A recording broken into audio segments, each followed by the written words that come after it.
14th, 2025 meeting of the Rotary Club of Louisville. I'm Lori Flannery, president for now of New Directions, president of our club also for now, and a Paul Harris Fellow. So I want to welcome you all. Thank you for being here today. I want to remind you that if you have a device with you, if you will please make sure that it is either turned off or on silent mode for the duration of our meeting. That would be very much appreciated.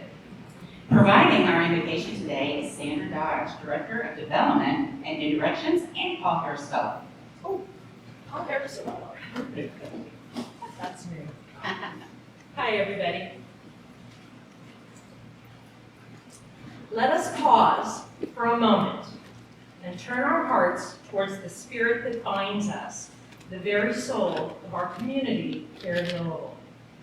Consider the roots that intertwine us, the shared laughter in our parks, the helping hands offered in times of need, and the stories whispered across generations in our neighborhoods.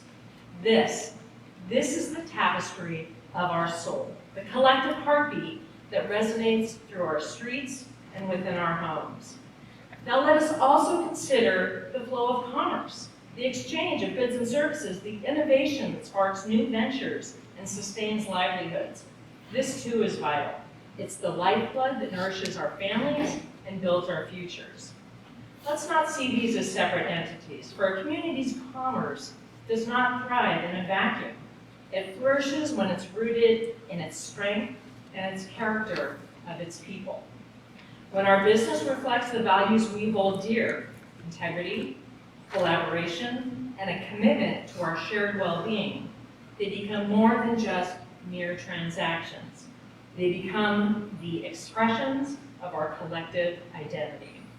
When we support local enterprises, we're not just purchasing goods or services. We're investing in our neighbors, in the dreams that fuel our community, and in the very fabric of our shared existence. When our businesses act responsibly and contribute to the common good, they enrich not only our economy, but the spirit of our city. May our endeavors in commerce be guided by this understanding. May we strive to build a prosperity that lifts all boats, that honors the unique character of Louisville, and that strengthens the bonds of our community. May the soul of our city and the growth of its commerce walk hand in hand, creating a future that is both prosperous and deeply meaningful for all of us who call this place home. Thank you. Thank you so much, Sandra. Now to lead us in the pledge and the Rotary four-way test is George Breakmeyer, President of Central Electric Office Machines Company, and Paul Harris Fellow. You join me in the pledge.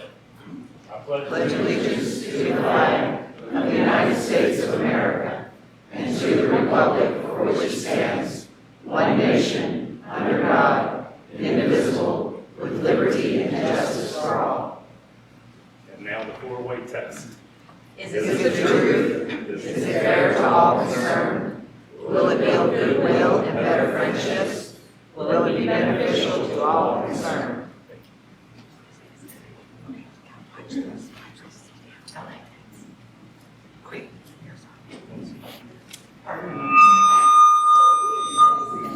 You broke the machine, George. Thank you so much for being a part of our program and this important part of our program. All right, so now we're going to introduce our guests. So Rotarians, if you brought a guest with you, if you'll please come to the microphone where Jolene is, over here to my right. And if you'll pause before the first person speaks, I have a couple of ground rules I'd like to go over. Okay. So, Rotarians, please introduce yourself first, then introduce your guest, indicating their name and affiliation. Guests, if you hear your name, please stand so the Rotarians in the room can get a look at you. Hi, I'm Lisa Shard. I'm with First Hour Grief Response, and I've brought two of my awesome teammates today. Brittany Pittard, she's our Executive Assistant, and Pam Chansey, she is our Director of Operations and Advancement. Welcome.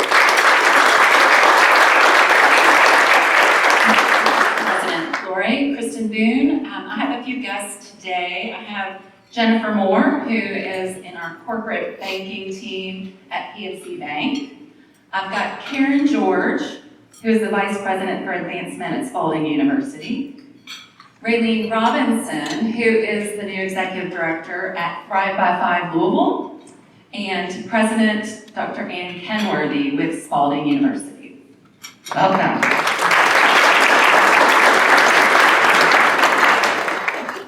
President Lori, my name is Larry Sloan, and I'm happy to have as my guest today my fiance's brother and his wife, Morton Caston and Ann Caston, and a recent graduate of U of L Med School, Claire Fell. Welcome. Thank you, Rotarians, for bringing these wonderful guests, and thank you, guests, for being here today. When you hear me ring the bell again, that's going to mean that this meeting is adjourned. If the guests who are here today will please make their way over to the table where you see Delene and Barbara sitting right now. It's the What is Rotary table, and you can tell it's the What is Rotary table because it has a placard on it which says What is Rotary. If you can go there, you will meet with former President John Bush. He will spend just a couple of minutes giving you an overview of Rotary and what our club is all about. And you'll probably hear it later in the materials, I don't know, but I'll just make sure for the guests to know. We are the 13th largest Rotary club in the entire world, so we got a lot going on. A long time. We always have Rotarians in the spotlight, and I am happy to highlight a couple of those right now. So congratulations to Club Secretary Kevin Fields Sr. on being named the Kentucky Small Business Advocate of the Year by the U.S. Small Business Administration at the 2025 Kentucky Celebrates Small Business Awards yesterday at the Capitol Rotunda in Frankfurt.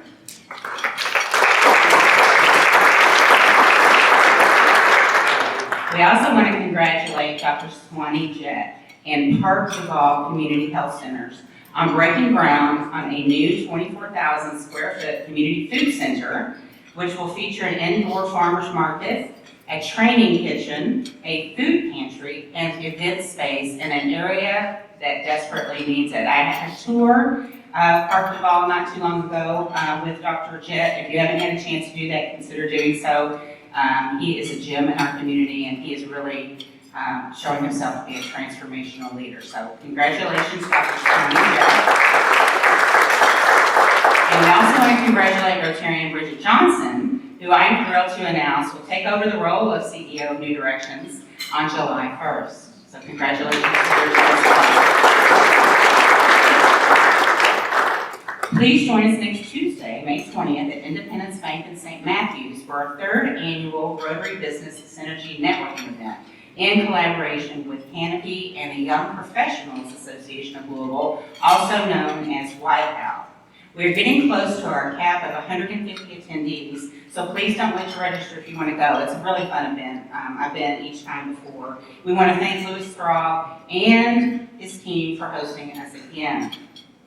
It's also time to RSVP for our annual Sherman Summer Social on Sunday, June 8th at the amazing Anchorage home of, you guessed it, Craig Sherman. Right there. Craig, raise your hand.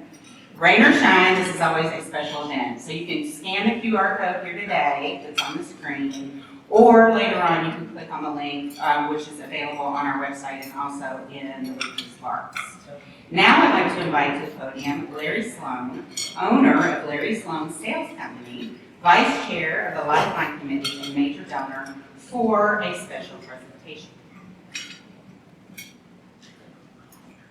Thank you so much, Lori. In fact, get the other piece of paper.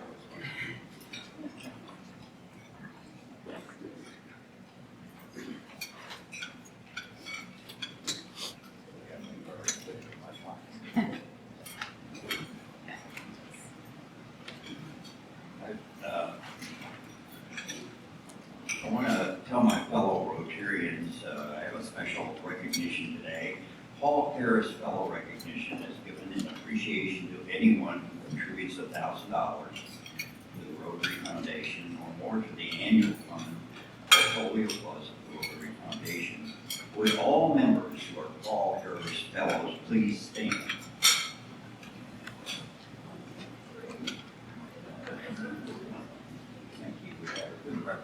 education. Thank you for your support.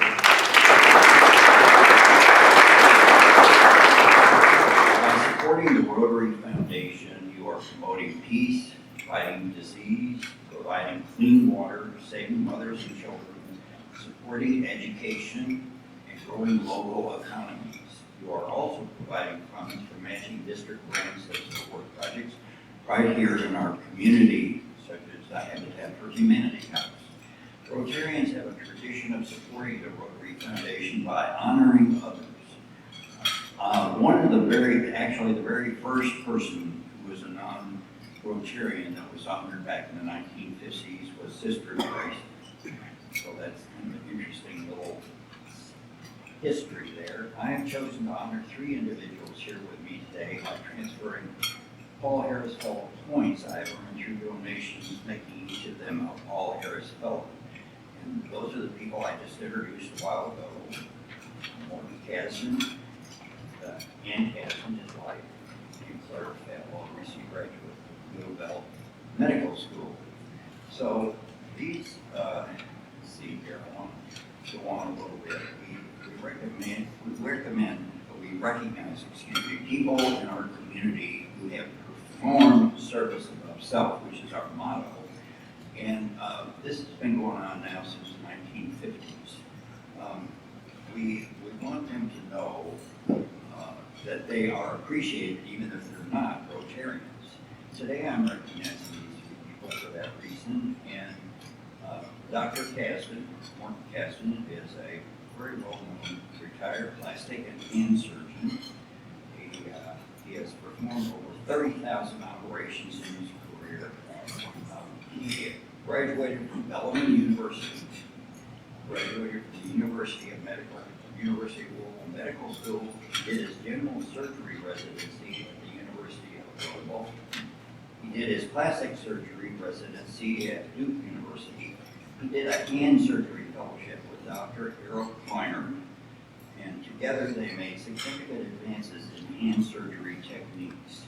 He joined the Air Force and was chief of plastic surgery at Wright-Patterson Air Force Base with the rank of lieutenant colonel. After his discharge from the Air Force, he moved back to Louisville, and as I said, he's done over 30,000 operations. He's published 170 papers and he's written 12 books on hand surgery. He's been working with medical students for more than 30 years, teaching surgical skills and how to interact with patients.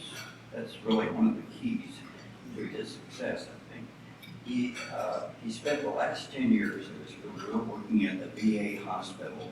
All medical students circulate through the VA hospital, so he enjoyed teaching them.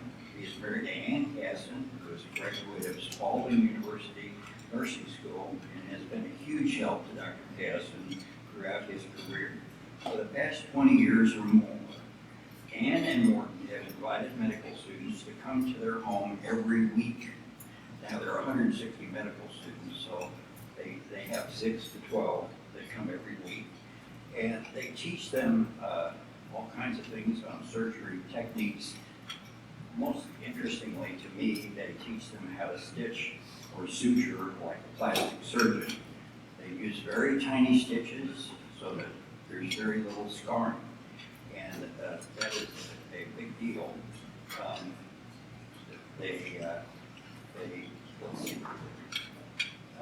They also give medical students pearls of wisdom, as the students call their advice. A few months ago, Morton asked me if Rotary had an award for people who are outstanding in their field because he had met an outstanding medical student. At first I said I don't think so, but then I recalled that we as Rotarians can present non-Rotarians the Paul Harris Fellow Recognition Award for outstanding service in any field. I don't recall this being done very often here at this club, so I would encourage others to think about doing this. He introduced me to Claire Fell, who just graduated from U of L Med School. She's now Dr. Claire Fell. She's a lifelong Louisville resident. She attended Sacred Heart Academy, graduating in 2016, and then attended Villanova University, which has been in the news lately because that's the Pope's alma mater. She was captain of the Villanova women's soccer team. She graduated from Villanova in May of 2020, summa cum laude. She was on the dean's list at Villanova University for 8 semesters. She graduated from the U of L School of Medicine, magna cum laude. She has won many honors. Her CV is 9 pages long. You can read it.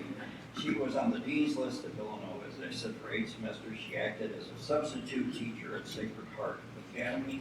She is a health trainer. She's worked as a health trainer for Special Olympics participants. She was vice president of her medical school class. She's published many research papers. She is truly a remarkable person, and I'm very happy to present her with this Paul Harris Recognition Award, as well as giving the award to both Ann and Morton Caston for their volunteer work with teaching medical students surgical skills and how to interact with patients in beneficial ways. And we'll be giving the awards. If you all can come up, please give these honorees.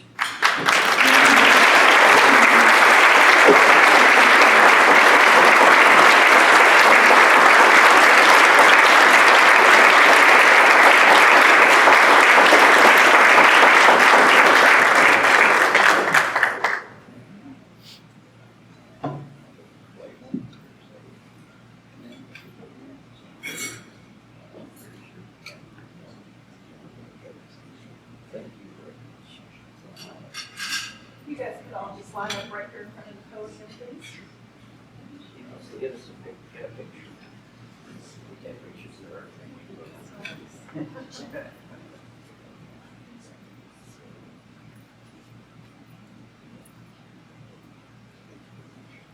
All right, hold up your certificates. Stand up straight. Thank you so much. Congratulations.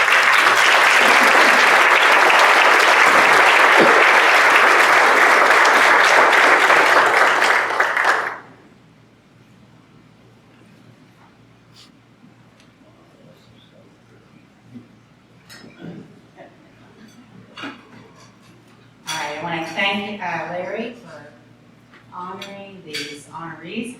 Thank you all for being here. Very impressive. Larry himself is a former Rotarian of the Year and is vice chair of the Lifeline Committee. So thanks for all that you do as well for our club, Larry. Now I'd like to invite to the podium President nominee Barbara Sexton-Smith, Interim Executive Director for the Louisville Metro Government Library, and Paul Harris Fellow +7, those are goals, to induct some new members. Thank you, President Lori. It would be a good day to give you a round of applause before you say something, George. But thank you, President Lori and fellow Rotarians, distinguished and honored guests. I'm going to invite some folks to join me to the podium. We're going to induct 3 new members today. Jay Davidson is going to help me do that. So would Tom Williams, Dean Slater, Coy Steele, and Jay Davidson please join me up front? While they are finding their positions very close together next to this beautiful step and repeat, President Lori, if I may have a point of privilege, we have one more very special guest in the house. I thought it was a friend of mine in the parking lot that was going somewhere else.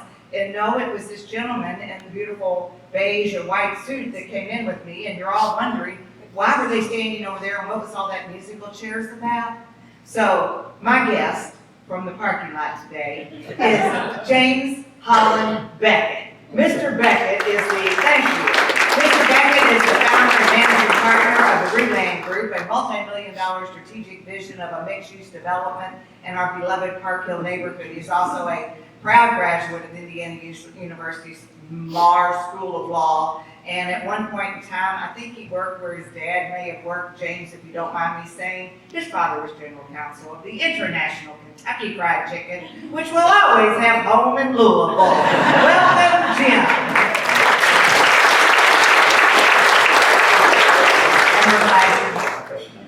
All right, fellow Rotarians, you do know that we seek to grow our membership so we may not only increase our impact and influence across our city and our nation and world as a club, we also extend the spirit of Rotary throughout our area. And today it is my honor and my privilege to welcome and induct 3 new Rotarians. One will be stepping back in after what has been a very short leave of absence. Thank you. I'm figuring out how to say that, Tom.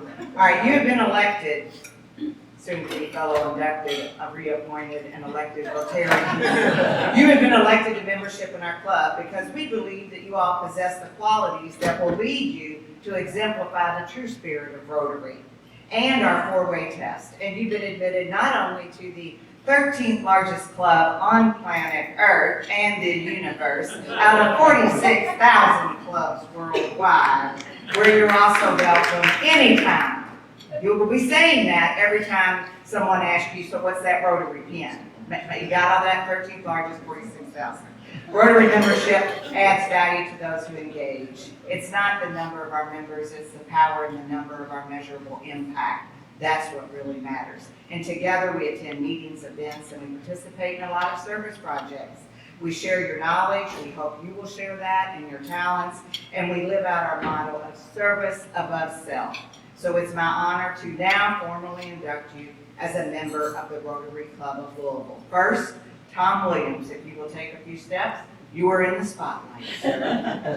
Tom originally joined our club in 2011, and he's returning, as I said, after just a brief time away, making the world a better place. He is a member of the Kentucky law firm, Stokeen and Ogden, and was named Lawyer of the Year for his management side employment lawyers by Best Lawyers in 23 and in 24.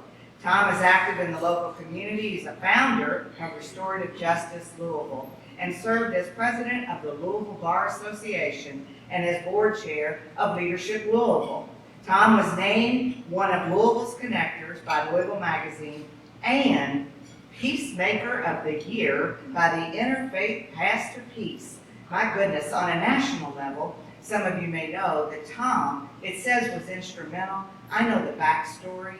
It would have never happened without Tom Williams making sure that a beautiful marker was created and installed at the Lincoln Memorial in our nation's capital to the very spot where the one and only Dr. Martin Luther King Jr. stood to give that wonderful speech to the world. I have a dream. It was Tom Williams that made that happen. Yes, it was.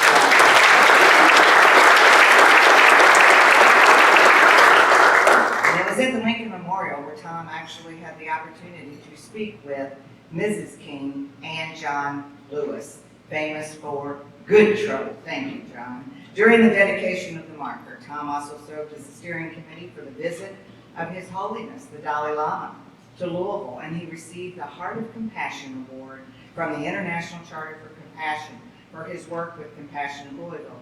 Tom and his wife, Sarah, will come as no surprise of their 3 children. They are named Lily, Lincoln, and Nelson. I get that. Very good. Please welcome Tom. Okay, Tom, I have a pin. There's breath mints over here. Maybe that was for me. I see no pin. I have a pin for you somewhere. Okay, roll with me. All right, next. Thank you. Slide down. It's like the electric slide. Thank you all very much. Now we have Dean Schlater. Dean, welcome. And Dean joins as a corporate member with Greater Louisville, Inc. Yes, our regional bi-state Chamber of Commerce, where he currently serves as the Vice President of Business Outreach and Investor Development. Now, Dean leads a team focused on member engagement, strategic partnerships, and manages 2 major industry networks, being Advanced Manufacturing and Logistics and the Health Enterprise Network. Dean has a diverse professional background spanning energy, retail, financial services, both residential and commercial real estate, and he began his career in Louisville with Thornton's.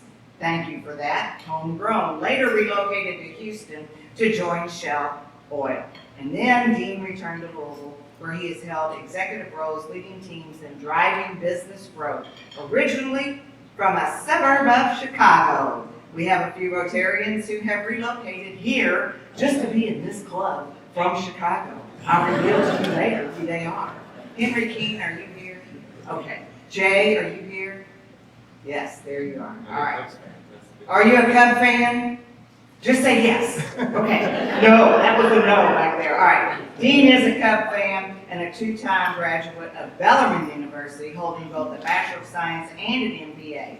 A dedicated community contributor Dean has served as past chairman of the board of directors and board member of the YMCA Norton Commons branch. Currently serves on the board of the Kentucky Derby Festival. Dean and his wife have a grown daughter, a 3-year-old grandson, Archer, and 4-year-old golden retriever named Odin. All right, give it up for Dean. Okay, so I now have dropped from the heavens above like manna. There are 2 beautiful 24-karat fake gold blue enamel rotary pins. I'll be pinning you shortly. Jay, you better step up, buddy. Turning the microphone over to Jay Davidson. Jay? Thank you, Barbara. President Lori, fellow Rotarians, it's my privilege and honor to introduce to you Coy Steele. Coy Steele served as a senior pastor at the Walnut Street Baptist Church here in Louisville. Prior to coming to his current role in January 2023, he served with the International Mission Board of the Southern Baptist Convention in South Asia and South Sahara Asia. He was also previously pastored churches in North Carolina and Kentucky. Coy is from North Carolina. He earned a Bachelor of Arts degree from Furman University and a Master's of Divinity and PhD from Southern Baptist Theological Seminary. He and his wife, Sarah, met in Louisville and have been married for 37 years. As all 5 of their children were born in Kentucky. Their oldest, Coy IV, also holds degrees from Southern Seminary and now serves as a pastor of Floyd Niles Baptist Church in Indiana. Coy and Sarah are really anticipating, their 8th and 9th grandchildren being born in the coming weeks. Welcome, Coy Steele.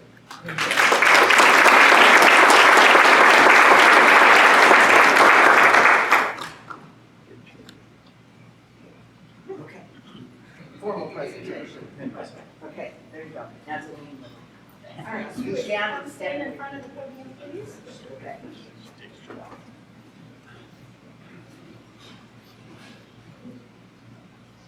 right. Love that pose, Barbara. That's all yours. All right, thank you, Barbara. Thank you, Jay. Welcome, our wonderful inductees. Thank you so much. Now I'd like to invite to the podium Kristen Boone. Kristen is Market Managing Director for Kentucky and Tennessee of PNC Institutional Asset Management Group, and she's a club director. She's going to introduce today's speaker.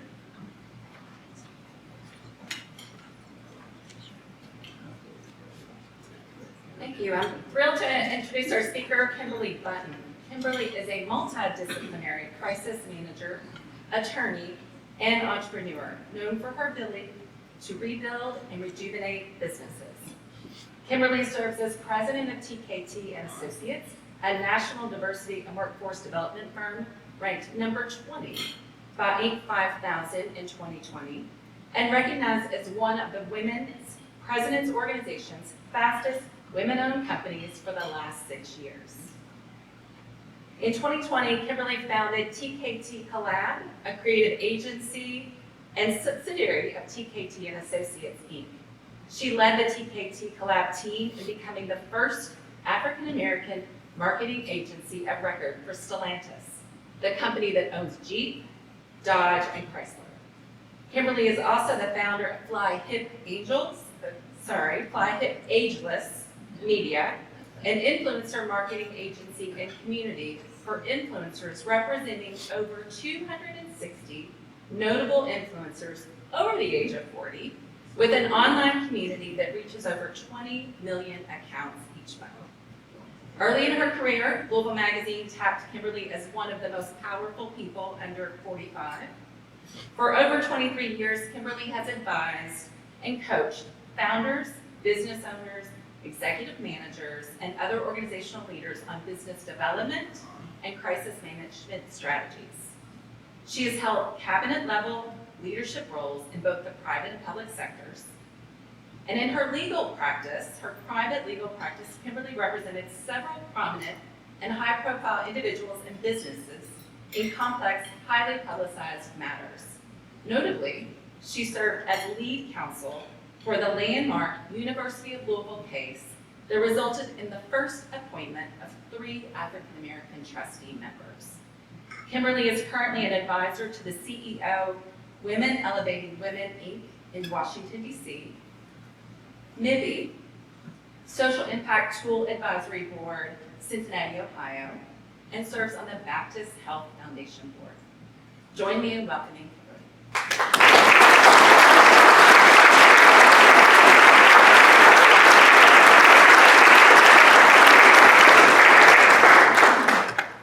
Good afternoon. At least I think it's afternoon, really my great pleasure to be here. I didn't know what I was missing at the Rotary Club, so thank you for the positive energy. It is very much well received and very much on point to what I want to talk to you guys about. I don't know if it's hard for you guys to read here what is read about you, but it's very hard for me to process some of that sometimes. But one of the key things about what Kristen said was that we were awarded in 2023 the Agency of Record, African American Agency of Record on behalf of Stellantis. And so that was a big award for us. And I would like to just stress that it's not, so Stellantis is comprised of not only Jeep, Ram, and Dodge, but Chrysler, Alfa Romeo, and Fiat. And I'm going to use Alfa Romeo kind of as the real key point of how we really got to this thing. And so, as you can see, you know, this is about how we close a deal, but we did it by selling the city of Louisville. Not so much ourselves, but the city of Louisville. So, I'm gonna try to use this clicker.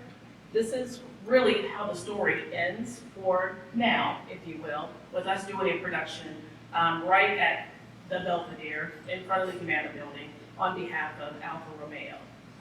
Here in the corner is also a little key piece of that, and I'll tell you about that a little bit later.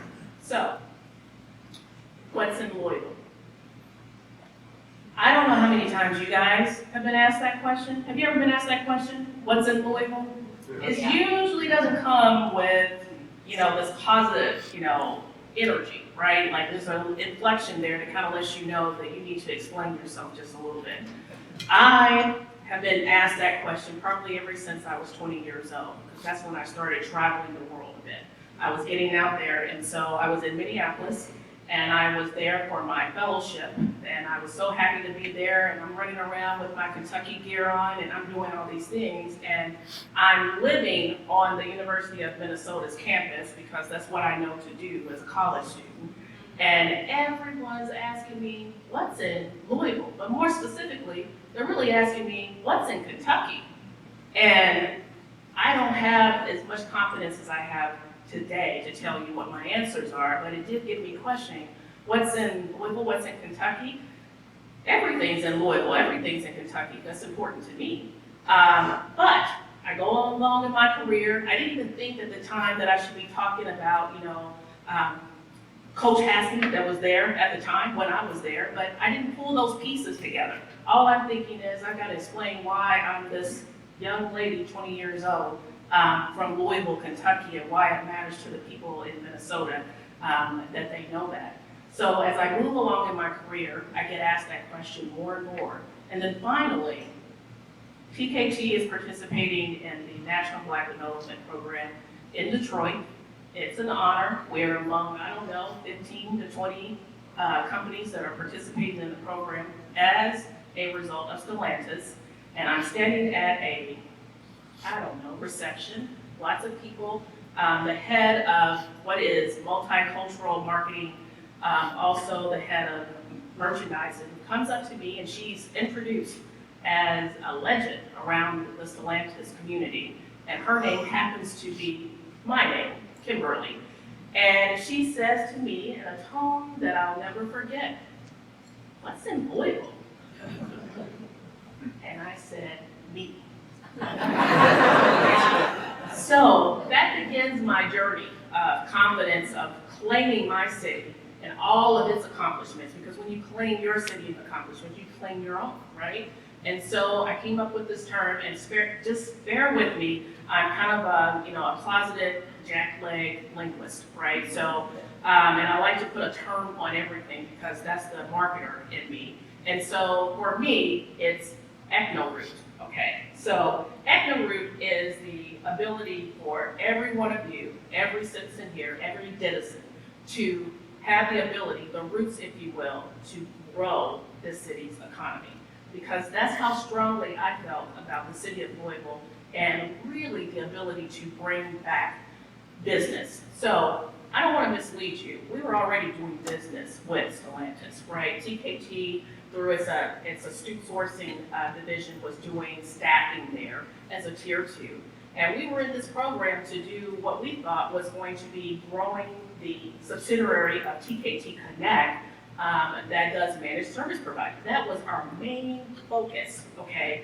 But the focus changed a little bit because we're right in the middle of the pandemic shutdown.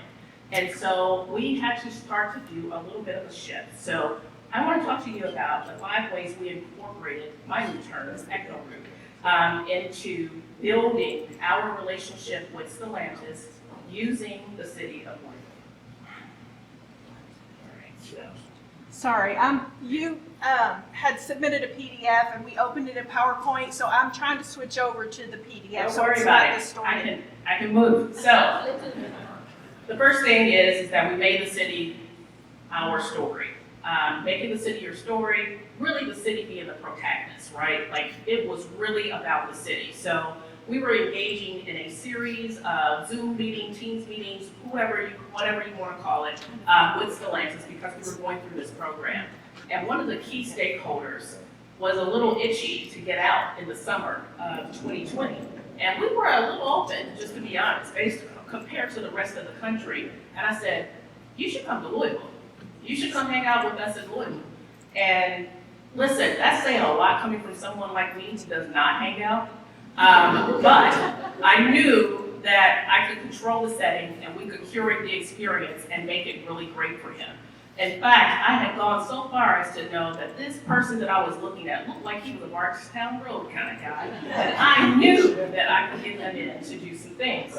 So he took me up on it because, you know, he's been waiting, he'd been wanting to do some bourbon, he wanted to do bourbon tasting. Just so happens that on our team at the time, we had a bourbon story. Who has those, you know? And so I engaged her and said, hey, can you actually curate an experience for them that is, you know, very intimate, is not too much.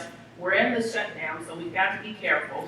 And that's exactly what we did. In fact, she curated such a private experience for him and his partner that when they came, they bought so much bourbon, I think they started selling it. I'm not really sure. But at the end of the day, they fell in love with Louisville. They fell in love with Louisville because of the curated experience that they had. But not only that, we were so careful about how we moved them through the city, which streets that we had them on, what particular entities that they engaged with, that we curated it not only because we were being careful shutdown, also, i.e. we're going through protests at the time, so that we were very, very careful about how we presented the city and presenting it in its best light, but most importantly, presenting it in the light that made the company look good. And so some of that meant that we weren't present. I know, we weren't present, so that means you're having fun. You can't always have fun with your clients. They need to have fun on their own, so you have to curate those experiences. And so when you're doing those things, you really have to be careful about how you make it organic for them. So the curated experience, the details and how they're moving, where they're going. And by the end of it, I would say this particular, because there was 3 key points of how we got them to do it. The first one was them coming. By the time we get back to being on a Zoom meeting the next time, they're wearing a Biscuit Belly shirt. We didn't take them to Biscuit Belly. They love Biscuit Belly. Just discovered that they have the best old fashions. I have no idea, but that's what they say. And we knew that we had them on, you know, what is Louisville? Why was that so important? It was so important for us to sell them on Louisville because I don't know if you've met those Detroit people, but they can be arrogant about their city, right? In fact, big city people can be pretty arrogant about how they move with mid-sized cities. And so you have to prove confidence, competency. You have to prove that not only you can do the job, but your city has the resources and has the infrastructure to support an international company like what Stellantis was. And so that's what the goal was. It didn't really start out that way. It started out with, hey, I want to sell you on, us, come hang out with us. And it turned into us trying to get more business with Stellantis. And so, when we did that, it was 3 opportunities. The shutdown was the first opportunity. The second one was a little bit different, but, it's the most common one. It was Oaks and it was Derby. So, we decided, hey, if you like bourbon, you're gonna need to come down here for, Derby. It wasn't the Derby, because it was the kind of the smaller Derby. It was the one that was a little bit more limited in the way that we could move, but it was the Derby that got us the proximity and the intimacy with our clients. And so that too was very, very curated. TKT, Ms. Sheila will attest that we've got this very, very big tradition that when you come hang out with Derby with us, started by her daughter Tiara, that you have dinner with us as well. So that first time they come, we have dinner after the Derby, and they were very happy. They were very happy people. In fact, we had to remind ourselves that they were the clients and we were the supplier, because otherwise they would have been a little too happy, if you know what I'm talking about. So we knew we had some happy people that understood, how we moved. And when I say that, this is all highbrow, right? So we're trying to dispel the myths of whatever they think Louisville is, whatever they think Kentucky is, and we're keeping everything at a very high level and highbrow level, which Oaks and Derby allows us to do. So you're sitting in the box and you're at the finish line, which is where that box is, then you're getting that great experience. So part of this is that you want to continue making that. So they made a ritual. This is over a course of 2.5 years that we're wooing these clients. And I want to pause right now because I do not want to give another misimpression that I was doing all of this. I was not. I was creating the strategy. I was definitely leading the charge. But as I said, I am not a hangout kind of person. So I was making sure that they were with the people that they needed to be. And that's not always your usual suspects. And I'm going to talk about that a little bit later. Our go-to is to make sure that we're getting the top level, the CEO, the COO, the whoever C-suite person for your clients to meet with. And that's not always the case. So, third and final one, key opportunity for us, and we're on the theme. We've done bourbon, we've done Derby, we've done Oaks. Why aren't we doing the polo event? Why aren't we doing that? That's what we're saying. So, we had never been to the polo event. We get an invitation, and we go, you know what? We should bring in our folks at Stellantis, but this time, we're going to show them what we can do. I have to pause one more time. We are, as I've described, we're doing business with them through staffing. We are trying to do business with them for our managed service providing. We have not been doing marketing because we have not been doing marketing.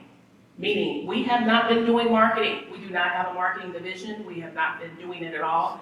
And so that too, I'll talk about a little bit later, but we decide that we're gonna leverage that Fly Hip and Ageless agency that I have that has those hundreds of influencers, and we're gonna bring in a couple of people and we're gonna show them what influencing looks like at the polo event. So we bring in 2 Jeeps, we bring in the representatives from Stellantis that represents it, and we get ROIs from that particular event. And all of a sudden, we have the ability to be a marketing company. We have a marketing division now. We're convinced them because they've had all of these experiences that we can do the job. So when I say experiences in the marketing world, influencing world, which is something that I know quite a bit about, social media, there is this thing called content is king. I know you guys have heard of that. Content is king.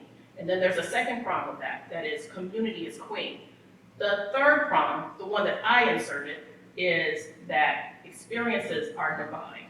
If you can create great experiences, you can create great memories, and they want to keep recreating those memories with you.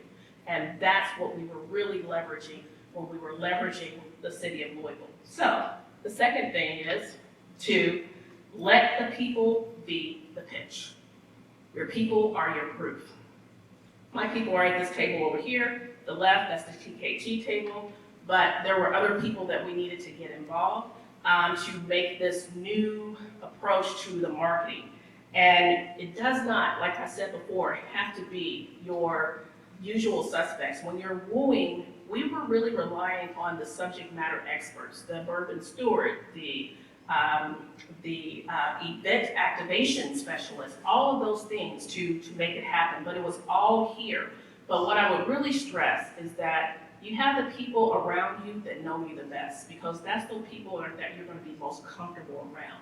And that's the energy that you're going to give off to that client or to that potential client. It does not have to be the CEO. It does not have to be the COO yet. And so when we did that, we just happened to be hanging out, if you will, with one of the key stakeholders for Stellantis that was the right arm to the COO. We really didn't know that because he wasn't in a usual position. He didn't have the usual title. He just had the influence, and we were blown away. And one of those people that we actually brought to the Polo event happened to be the new buyer for the marketing division. He was the buyer. Before, when we invited him, he was over merchandising.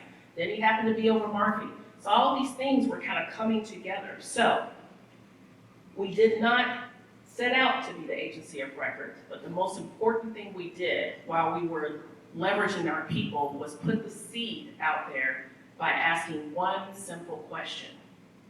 Who is your agency of record for the African American market?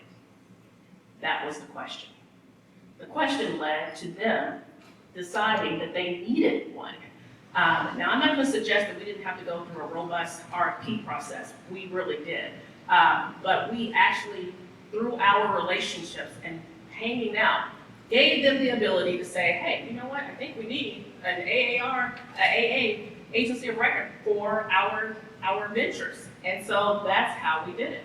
And so when we're leveraging the people, I don't want to be remiss in that since we didn't have a marketing division at the time, we were leveraging my influencer agency, but we also had a very, very key component of that, and that was Cardinale from Kalen Flax.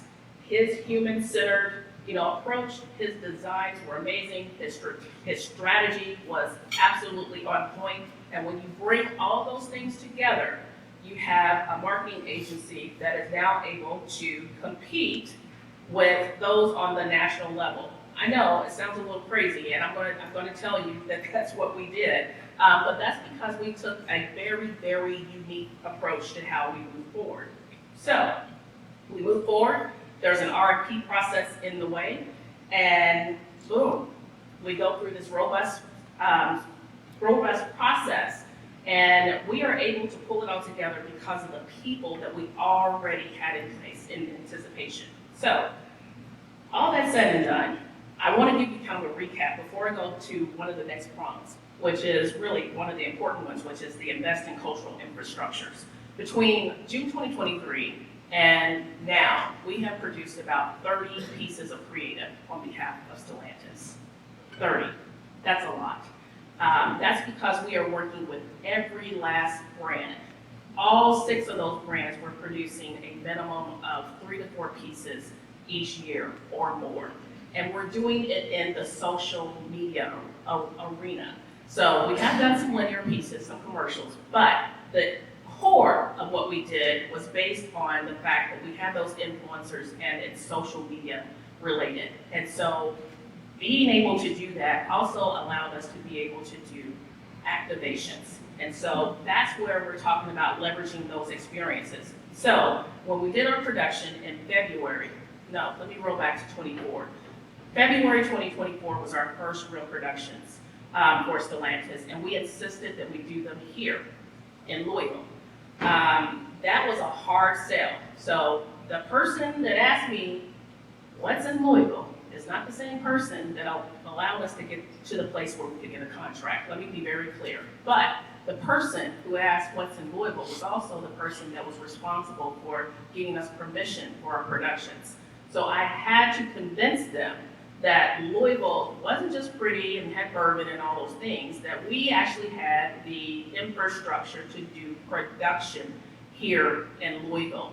And let me tell you something, the budgets that we have are relatively small comparatively. So we need brilliant people in place to be able to pull off these budgets.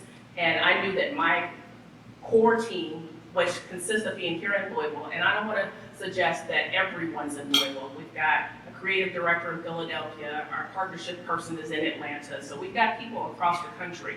But the core of us is here. So we went to Andrew Kung and we said, hey, we've got 3 productions we're trying to do here in Louisville.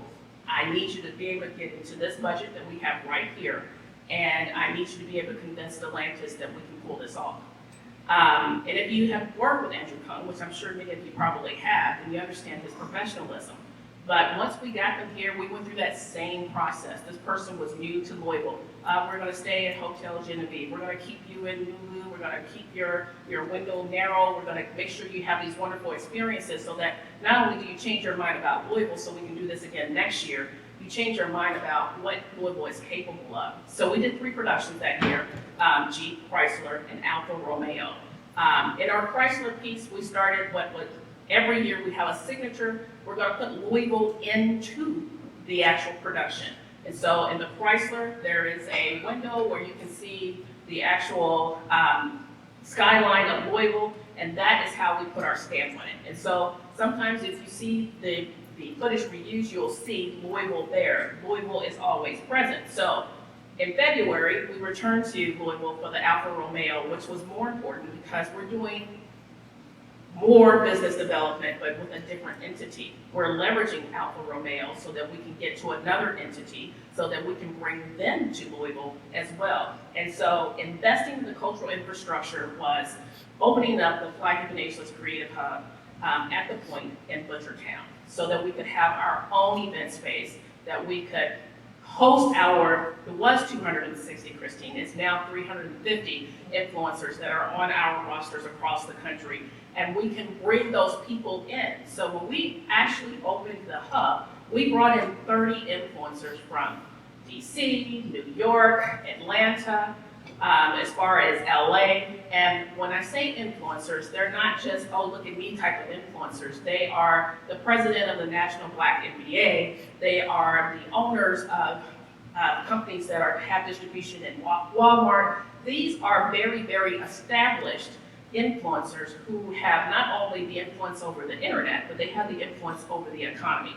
And so when we brought those individuals in, Jeep was the sponsor for the opening of the actual hub, which means we brought Jeep to town to be able to leverage what was going on and to open up our creative hub.